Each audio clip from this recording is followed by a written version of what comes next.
नमस्कार, मैं कपिल वर्मा और आप देख रहे हैं डेली एडिशन।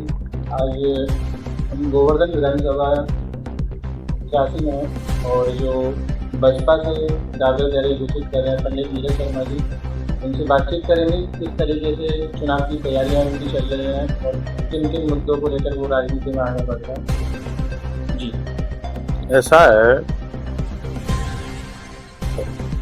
गोवर्धन विधानसभा की स्थिति, मैं इससे पूर्व में बड़े बड़े पदों पर रहा हूँ। सपा में भी बहुत बड़े पद पर रहा, बीजेपी में भी बहुत बड़े पद पर रहा। एक एक पद नहीं, दो तीन तीन चार पद थे मेरे पास। और सामाजिक संगठन में भी मैंने काम किया है। मौजूदा मैं राष्ट्रीय सवर्ण आर्मी का राष्ट्रीय अध्यक्ष हूँ, राष्ट्रीय उपाध्यक्ष हूँ अखिल भारतीय ब्राह्मण महासभा का। और कोई भी बोलता है मैंने बीजेपी क्यों छोड़ी, सत्ताधारी पार्टी को छोड़ के आया क्यों। सब लोग तरसते सत्ता में रहने के लिए। मैंने सत्ताधारी पार्टी छोड़ी क्योंकि एक जाति को टारगेट किया जा रहा था, वो जाति थी ब्राह्मण। उत्तर प्रदेश में ब्राह्मणों का जबरदस्त शोषण हो रहा था और ब्राह्मण समाज के साथ भेदभाव किया जा रहा था। इसकी मैंने केंद्र सरकार को, माननीय प्रधानमंत्री जी को, माननीय अमित शाह जी को, गडकरी साहब को, प्रदेश राष्ट्रीय संगठन मंत्री साहब बंसल साहब को मैंने चिट्ठी लिखी। मैं उत्तर प्रदेश में आपका ब्राह्मण मूल वोट बैंक है, 99% बीजेपी को वोट करता है। आप आज ब्राह्मणों के साथ ये सब हो रहा है और आप इसको रोकने का प्रयास करें और रुकवाएं, क्योंकि लोकसभा चुनाव में हमारी भारतीय जनता पार्टी हारी। समाजवादी पार्टी की 37 सीट आई सिर्फ ब्राह्मण समाज की नाराजगी पर। हमने कही अगर 27 में सरकार नहीं आएगी, अगर ब्राह्मण समाज के साथ ये सब नहीं रोका गया तो। उन लोगों ने हमारी बात नहीं सुनी तो हमने खिन्न होकर, नाराज होकर पार्टी छोड़ दी। तो हमारी बहन जी से मुलाकात हुई। बहन जी से हमने कहा हम अपनी जनता के लिए, अपने लोगों के लिए हम गोवर्धन से तैयारी कर रहे हैं। तो बहन जी ने हमसे कहा ठीक है, कोई बात नहीं है, आप करिए। तो बात हमारी बहन जी से हुई, क्योंकि बहन जी उस टाइम बोल रही थी ब्राह्मणों के बारे में और कोई पार्टी बोल नहीं रही थी। और बहन जी एहसान भी मान रही थी ब्राह्मणों का, 2007 में सरकार बनवाई। अब उसके बाद जब बहन जी की सब ये बात हो गई, हम अपनी तैयारी में लग गए, हमारी तैयारी चल रही। जब हमने गोवर्धन विधानसभा की स्थिति देखी, जानते तो हम पहले से ही थे, हमारी विधानसभा के साथ सरकार ने इसकी पूर्ण सौतेला व्यवहार किया है। क्यों किया है? क्योंकि हमारी विधानसभा में आज तक कोई काम नहीं हुआ है।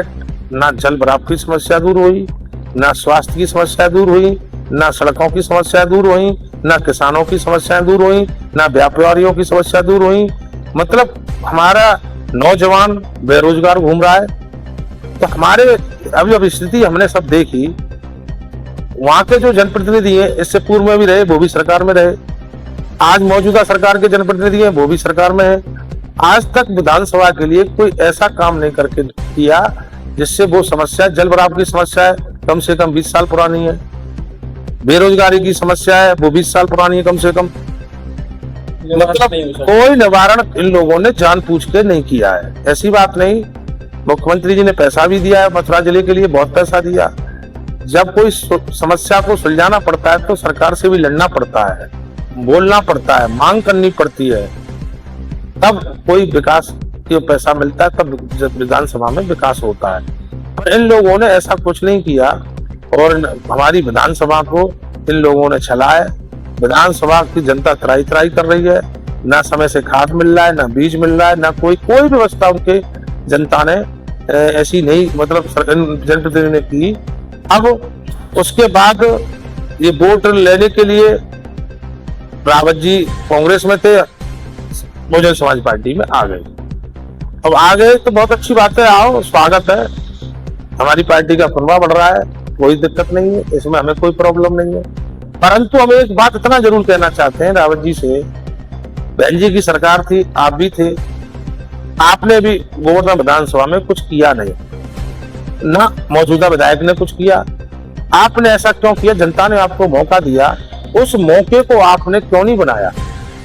आप चुनाव हारे, 2 चुनाव हार चुके, क्योंकि आप लोग कुछ करते तो मैं समझता हूं कभी चुनाव हारते ही नहीं, और बदस्तूर आप विधायक बने रहते।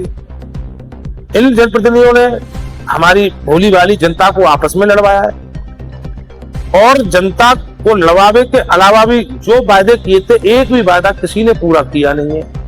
अब ये कौन से मुंह से जनता से वोट मांगने जाएंगे और क्या वादा करेंगे और क्या जनता इन पर भरोसा करेगी।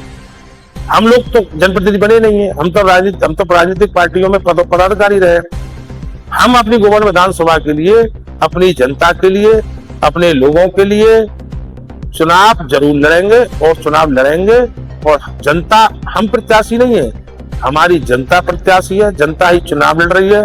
जनता के सुख दुख को मुझसे ज्यादा कोई नहीं जानता होगा, क्योंकि मैं भी गांव का ही रहने वाला हूँ।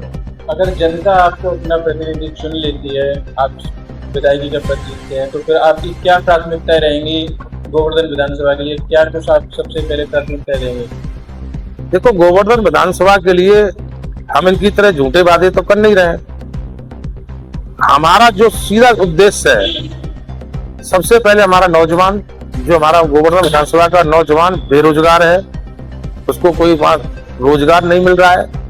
और आज तक कितनी विडंबना की बात है, कोई इंडस्ट्री ये लोग नहीं लेके आए, कोई बहुत बड़ा हॉस्पिटल उन्होंने नहीं बनाया। वहां जैसे एम्स जैसा कोई बड़ा हॉस्पिटल बनता, इन्होंने कोई काम नहीं किया जो नौजवान को रोजगार मिले। नौजवान भटक रहा है, हरियाणा, यूपी, राजस्थान सब जगह भाग रहा है नौकरियों के लिए। दूसरी बात, मेरा मुद्दा सबसे बड़ा रहेगा जल भराव का। जो हमारे किसानों की फसल नष्ट होती है, लाखों की फसल नष्ट होती है, सरकार उनको कुछ नहीं देती है। और जल भराव की समस्या को दूर करना, नौजवानों को रोजगार दिलवाना, बहन बेटी